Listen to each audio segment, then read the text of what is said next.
Hurricane Ian ravaged the state of Florida, beginning with landfall in September of 2022. And the long-lasting impact of the storm is illustrated by a grim discovery made in mid-January 2023. Another victim has been found more than 3 months later, found by workers who are still removing debris on Fort Myers Beach, one of the hardest hit communities. The Red Cross was on the ground before the storm made landfall and remains in Florida now, more than 3 months later. Please watch for the next minute the story of one of the tens of thousands of Floridians whose lives were upended by Hurricane Ian. When the storm started, we saw the water coming up through the doors. For like a day, it didn't go down. We just laid in water. It was up to the light switches. If it would have come up anymore, we'd have drowned. I'm strong. I've always been strong and went through a lot, but this is the worst thing I've ever been through in my life. It's bad. We're all hurting. You appreciate anybody that even comes by and says, "Hi, how are you?" It's just to hear voices sometimes. People out there ought to know that y'all are out there and around and helping us. And we appreciate it.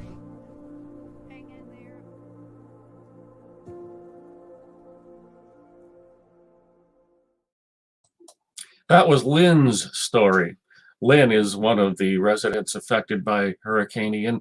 Thousands of Red Cross workers, most of them volunteers, have gone to Florida since the hurricane, helping with the disaster relief effort. Dozens from northern Ohio have gone, 46 to be exact, and most of them have returned to Florida after their initial assignments. Lisa Mize is a volunteer from Huron in Erie County and deployed for the first time, and we're interested in getting her story, as well as that of Jill Patterson, a Red Cross employee who has also deployed for the first time. Hi, Lisa. Hi, Jim. Hi, Jill. Hi, Jim. Thanks for taking the time out. I'm going to talk to Lisa first because she has only been with the Red Cross for a little while. Jill, you've been with us for quite some time. It matters not. It's the first time you've deployed, so we're going to get your story in a moment. But first, I want to talk to you, Lisa, about your experience in Florida. Tell me, first of all, how did it come to be that you were asked to go to Florida? Well, I joined Red Cross in June, and I've been helping locally with fires and smoke detector installation. I'm a nurse, and I've always wanted to deploy and help people. And I knew that Red Cross provided those opportunities. My dad passed away in March, and leaving us in a state that allowed me to go to part-time work. And with that being said, I wanted to give back. So I knew Red Cross was something that was always out there, and that I wanted to donate my time to. So in June, I started with the fire safety and assistance locally at fires. And then when Hurricane Ian came to be, I was provided the opportunity to deploy, and it was a great time with my work, a time where we were fully staffed and that it wouldn't take too much away from my coworkers. So they called me on Sunday, and I deployed on Tuesday. So it was a whirlwind, but well worth it. Yeah, I know that it comes on suddenly. Anyone who has experienced what you have experienced it can attest to the fact that you got to be flexible, and it can be something that happens almost immediately. What did you do when you were in Florida, Lisa? So my job title was distribution of emergency supplies. And what that means is I worked out of a warehouse with a U-Haul. And each morning I would go to the warehouse, and we would load up our trucks with supplies. And then we would go to a specific neighborhood we were assigned to that day and meet people and distribute things that we had provided. And mostly we got to talk to the clients and listen to their stories. I think that was the most humbling part of it. Everyone had a story and everyone wanted to tell you their story and they wanted to hug you. And it was just so humbling because they were so grateful for what we provided, which, really wasn't that much. It was rakes and brooms and disaster supply cleanup kits and tarps. But they were just so grateful that we were there and that we gave our time to them. It was very life-changing. Do you remember this person I do. whose photo we're showing right now? Can you I tell us about do. her?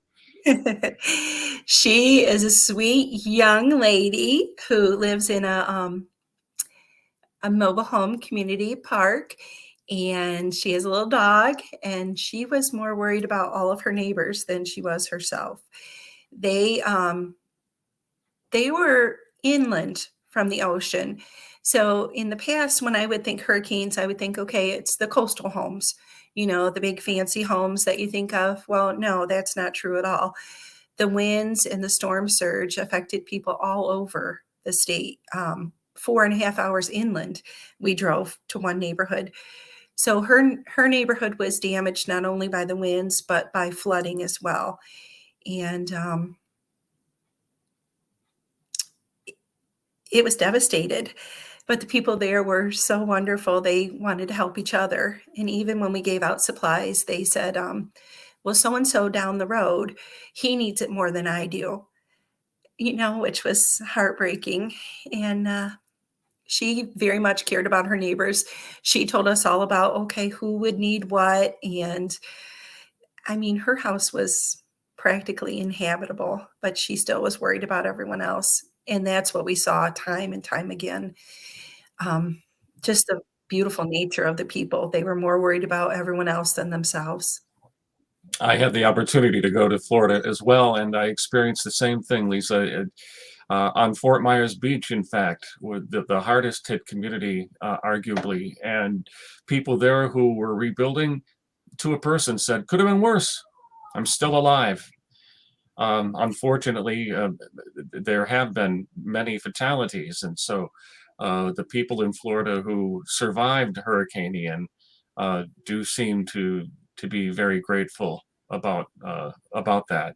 Uh, what would you say to someone, Lisa, who may be watching or listening and may be thinking about being a Red Cross volunteer? Should they do it?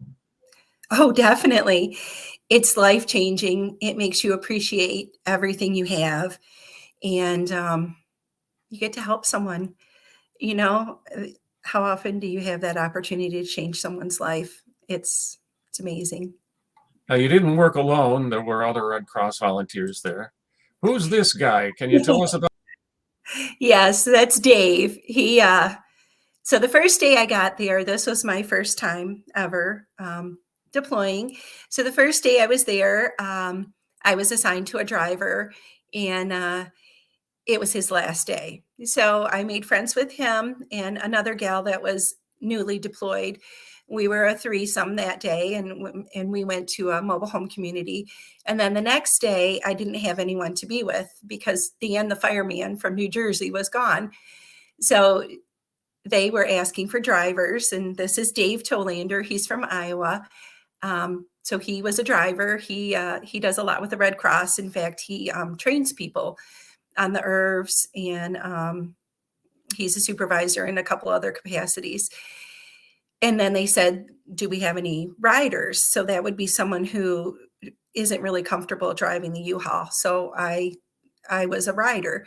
So we got paired up, and we clicked immediately. We were great. Our first day, we had a 4.5 hour drive to get to where we were going. And, it was a bit stressful. The Red Cross does a great job providing everything we need, but sometimes the communication's a little bit slow. So we were out in the field, and we didn't want to return until our job was done. So we ended up staying in hotel rooms that night. And having a 4.5 hour drive back the next day. And then each day we were together. We just really worked together very well. We seemed to be able to kind of read each other's minds as far as, who needed to do what on the ground. And we just worked off of each other. And I was very fortunate, and we're still friends. Several of the other people that I deployed with and met down there, I'm also still friends with. We have a group text, and I have a couple people from that group that I talk to every day. We basically, we met in the cafeteria between 5 and 6 in the morning and had our coffee and got going to the place where we deployed from, I don't know what to call it. How about headquarters? Yes, the headquarters. We loaded up all our trucks and then we left for the day. And then when we came back in the evenings, all tired and hot and hungry, we all met and had dinner together. And then we were housed at what we like to call Tent City. It was a FEMA provided, basically a city made of tents. And we would go there, and all the girls were in the tent sleeping together and all the guys were in their tent sleeping together, but we would eat at the mess hall, or we would go to a local restaurant, which was wonderful because they accommodated our large group and put up with our shenanigans. That tent, that tent city you described, I also stayed there. It was I thought, a marvel of temporary engineering construction. I mean, I just was utterly fascinating. amazed. It really was. I did some research on the company that puts it together. It's called Deployed Resources, Hmm. and they could house up to 1,500 people. And as you know, Jim, it wasn't just Red Cross people. It was police officers, it was linemen, it was FEMA people, and it was very secure. They had security guards. They had the most wonderful people that cooked for you, cleaned all the facilities, kept everything just in perfect condition for us so we could go out and do our jobs. All right, so this is the first time I ever experienced having to stay in what they call a staff shelter, which was this tent facility. But this was your first time deploying, so you don't know anything other than that, right? That's right. And I'm so thrilled because I feel like that gave me time to create relationships with other volunteers that I wouldn't have had I just been in a hotel room by myself. Yeah. But I think one of the biggest benefits of deploying for the Red Cross on a disaster relief operation like Hurricane Ian is the relationships that are established and the people you meet and the friends you make. You're right, and you because of social media and texting, you can stay in touch for the rest of your lives, and many people do, and they have reunions, and it's just it's just a great side effect, a benefit to being a Red Cross employee or volunteer. Um, Jill Patterson is a Red Cross employee who has been with us for a number of years as a senior philanthropy officer. Is that your title? Correct. And you decided to volunteer to go to Florida a little later than Lisa and I did. We went, Lisa and I, shortly after the hurricane hit. I think, Lisa, were you there beforehand? No, I deployed on 10/10, which I think was the second deployment after it hit. I Right. believe it hit around the first, so we were the second Yeah. deployment out. September 28th was the date Okay. officially of landfall, and everybody was hunkered down. Everyone who had arrived in Florida pre-landfall were sheltering in place. So you came, and I also went at about that time as well. Jill went a little bit later. After, I think was it before or December. after Thanksgiving? It was after Thanksgiving, first week of December. So I was Eh, in month 2 of the hurricane. Okay, so Jill, what was your, obviously, I don't think we were still driving around neighborhoods that were affected, feeding people. Maybe we were, but that wasn't your role, was it?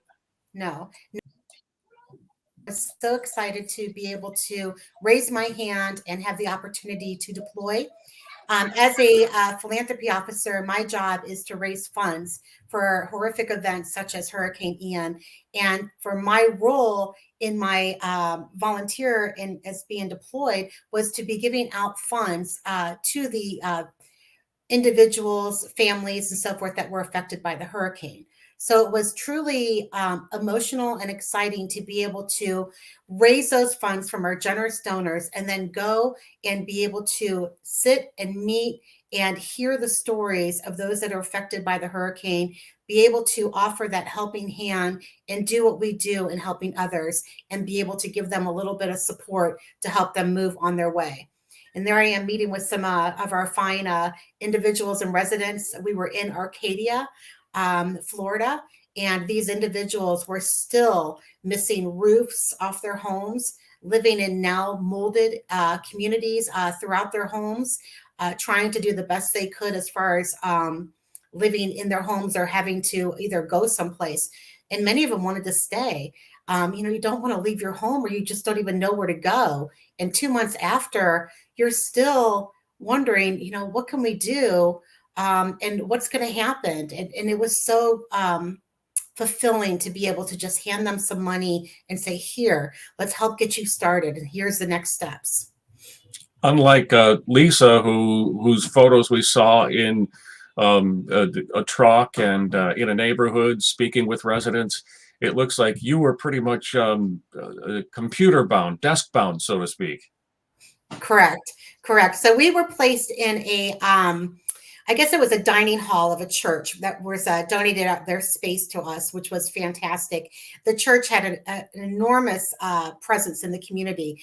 The community itself in Arcadia had some low poverty areas. So they were facing all kinds of challenges, not just everyday challenges. And then the hurricane made them even worse. So these individuals heard that we were going to be in the area, word of mouth, social media, through the church, and they came to us either a walk-in or an appointment, and were able to sit down with our team members to go through step-by-step process, finding out what types of damages they had, what needs still have not been met, and for us to be able to provide a little bit of financial support to kind of help them on those next steps in recovery were outstanding. It must be gratifying knowing, actually being able to touch the mission the way you did. You've been raising money for the Red Cross for years. You know that money goes to help people who are affected by home fires. More than 60,000 disasters occur across the country every year, the vast majority of them home fires. And we responded in Northern Ohio to more than 1,100 home fires last year. And you were able to, when you went to Florida, see exactly who you were able to touch the people who this money helps. I was able to give them a big hug, hear their story, and just know and let them know that we are there to help. And I had one lady come in and I asked to help understand how they were hearing about us. One day we were flooded with people walking in and appointments, and the next day it was kind of low. And we thought, well, where is everybody? We know there's need. Well, the following day, they came rushing in and said, we saw the flag out there outside the front of the church, and our church community reached out to us. And we were so excited to know that you were here that we couldn't wait to get here. When we would arrive in the early morning, there would be some folks standing outside waiting for us, just kind of cheering us as we walked in, knowing that we're there to help. So it was truly an experience unlike another, because when I raise funds, yes, I hear about the donations coming in, but I don't really get to see that mission at work. So this was an opportunity to kind of open my eyes, be vulnerable, and hear these devastating stories and learn how we're helping. Because it's not about me and what I do, it's about them and receiving the help that we can provide. So I was so happy to step up.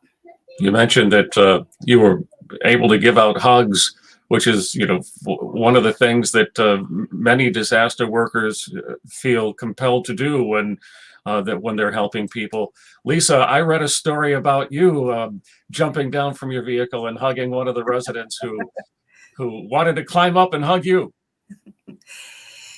It was pretty heart-wrenching, but also it grew my heart tenfold. Everyone was so gracious with their hugs and their love, and just so thankful we were there. It made it well worth it. It was so wonderful to see the Red Cross in action and to be able to be a part of that. And you were working with Dave, who you mentioned was a veteran Red Crosser. He gave you a little advice, didn't he? Well, Oh, he gave me in many lots of ways. advice. Yeah, right, I bet. We spent a lot of hours together. Poor Dave. But he told you that it's okay to cry sometimes. He did.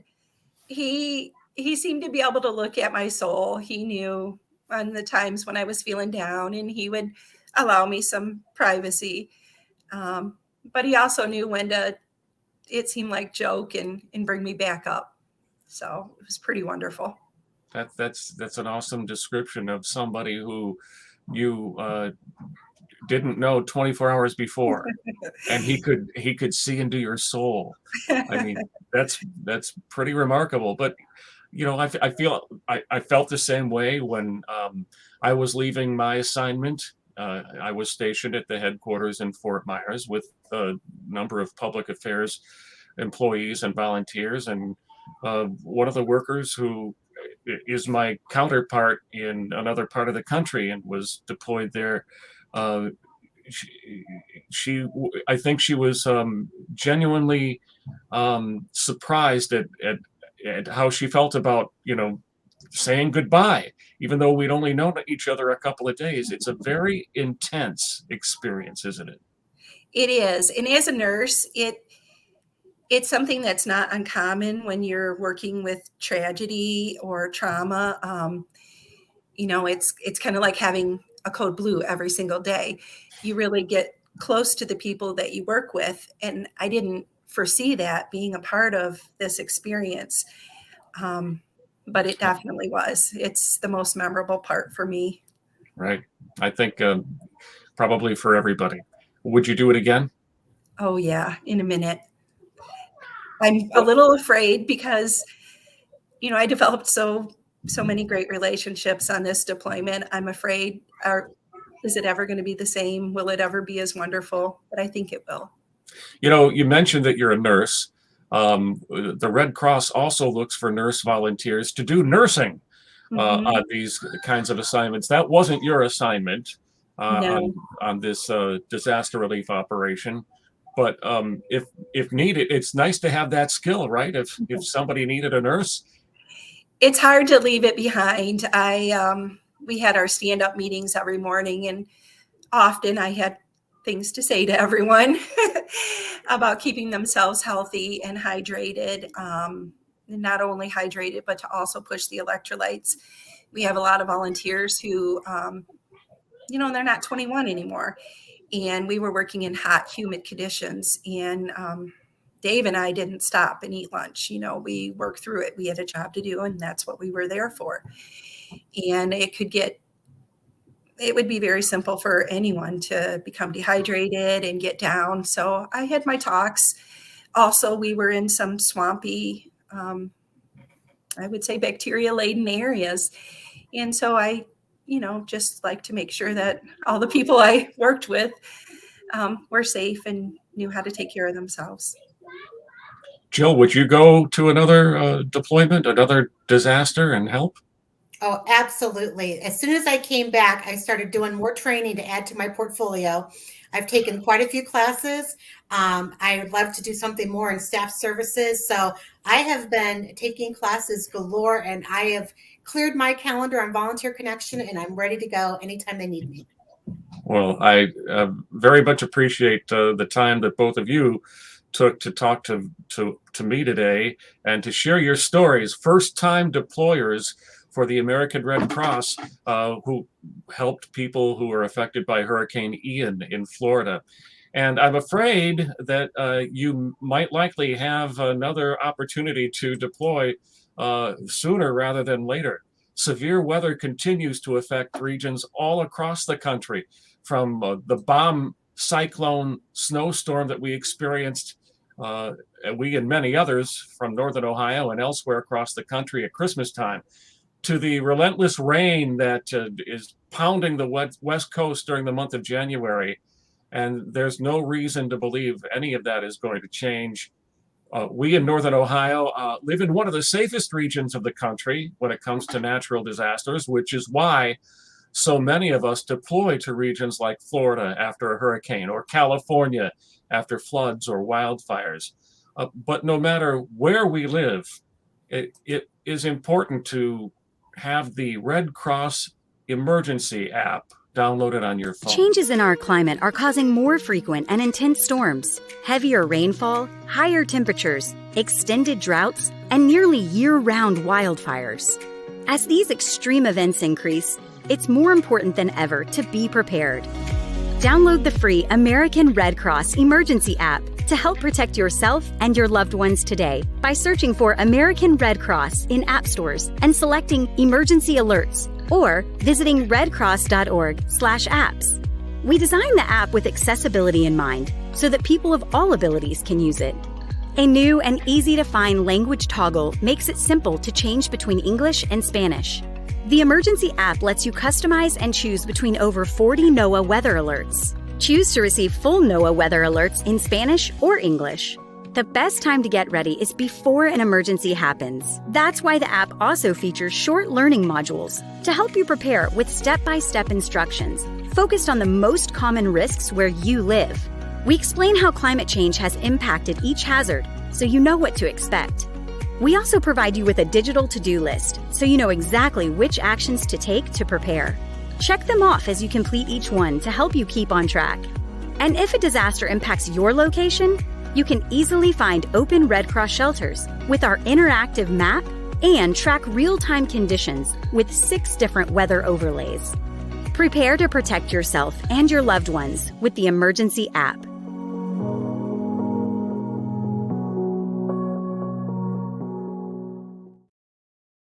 Any last words from Lisa or Jill?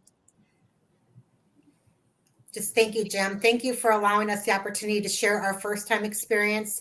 Again, anyone, I highly recommend join, volunteer, and you're going to have the first-time experience that we both have had. It's amazing. And Well said, Jill. you can do that by visiting redcross.org/volunteer today. Jill Patterson, Lisa Mize, thank you so much for the time you've given us today. And I look forward to working with you on another disaster relief operation. Thank you. Thank you. Jim.